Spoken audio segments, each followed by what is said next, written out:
I have a Mercedes-Benz E400, 400 mind you, Cabriolet. There are two in the range. There's a 300 and a 400. The 300 is the 4-cylinder.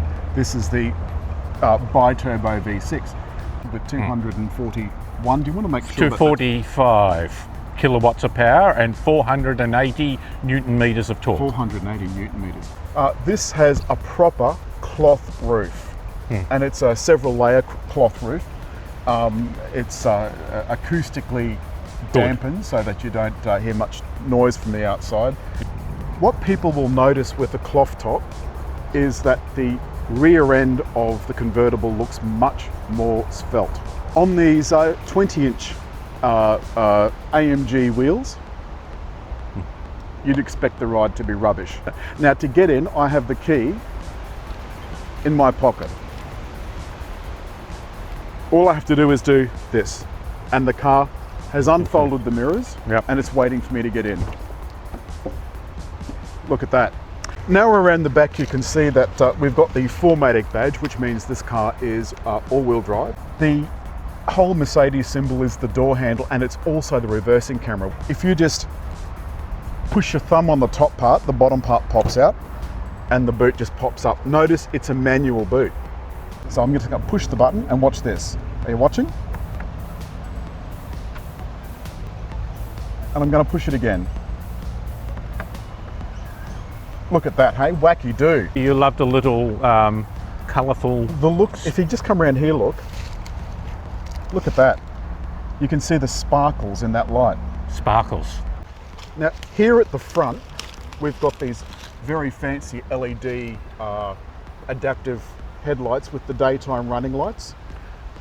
And here, the Starfield grille, which I think looks absolutely sensational. I think from the front it really looks very purposeful. Yeah, they don't have the Mercedes symbol coming up off the bonnet anymore because apparently it used to skewer too many pedestrians. Yep. And this will also have pedestrian safety.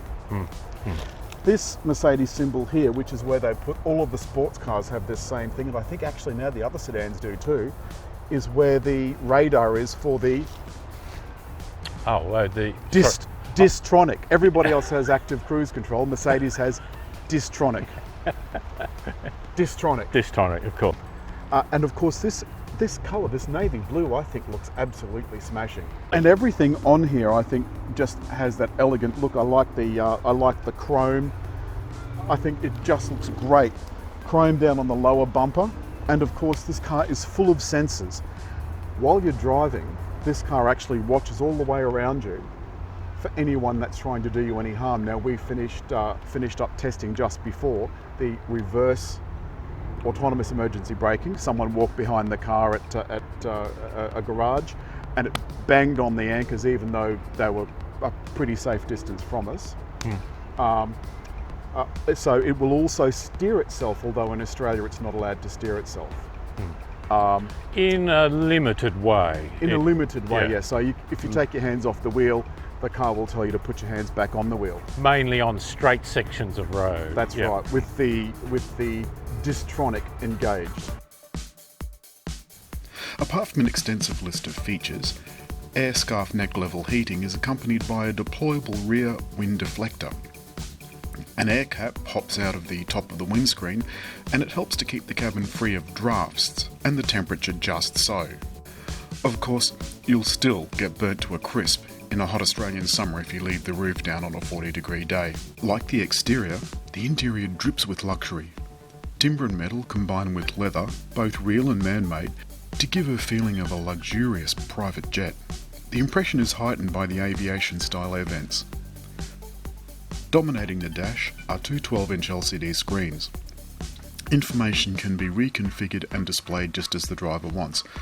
As always, Mercedes puts seat controls on doors, which feels dead posh. Some of the other features are 20-inch AMG multi-spoke alloy wheels, air body control air suspension, the aforementioned air cap and air scarf, black ash open bore wood trim, DAB+ digital radio, an analog clock, fully automated boot separator. The driving assistance package comprises Drive Pilot, Active Brake Assist with cross-traffic function, evasive steering assist, active blind spot assist, active lane keeping assist, and pre-safe plus. There's also traffic sign assist and a 360-degree camera with dynamic guidelines. Should you be unfortunate enough to roll over, there's protection specifically developed for the Cabriolet design. There's also a bright HUD or heads-up display. The Burmester surround sound system has 13 speakers, a 9-channel DSP amplifier and 590 watts total output. In a cabin that would embarrass a luxury yacht, the audio system is a thing to behold. The sound is so rich and deep that you feel like you've received a personal invitation to a live performance. The thing about this, David, is this, that the pickup, even in comfort mode, is pretty extraordinary. Now, I don't know about you, but this, I think, considering that we're in an open top car, I think this is fairly quiet, don't you? Yeah, we're doing about 45, 50 kilometres an hour. It's as quiet as a mouse. I think this is just beautiful. Shall I put the foot down? Why don't you do that? I'm going to put the foot down, Dave.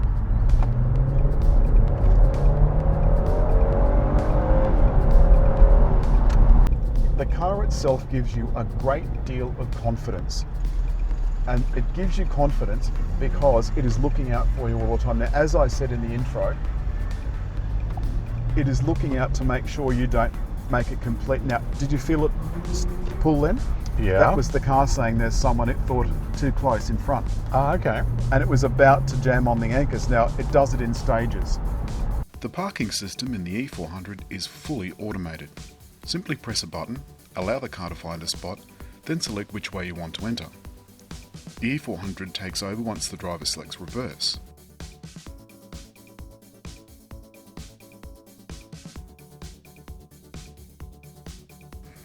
The process has no driver input, but you still have to keep an eye out because if you hit anything, it's your fault, not the car's. You can brake at any time if your nerves give out.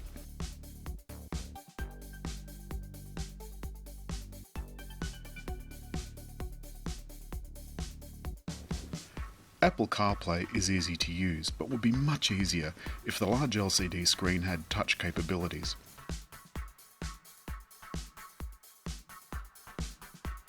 You still need to use the controller between the front seats, but will operate just like your mobile phone.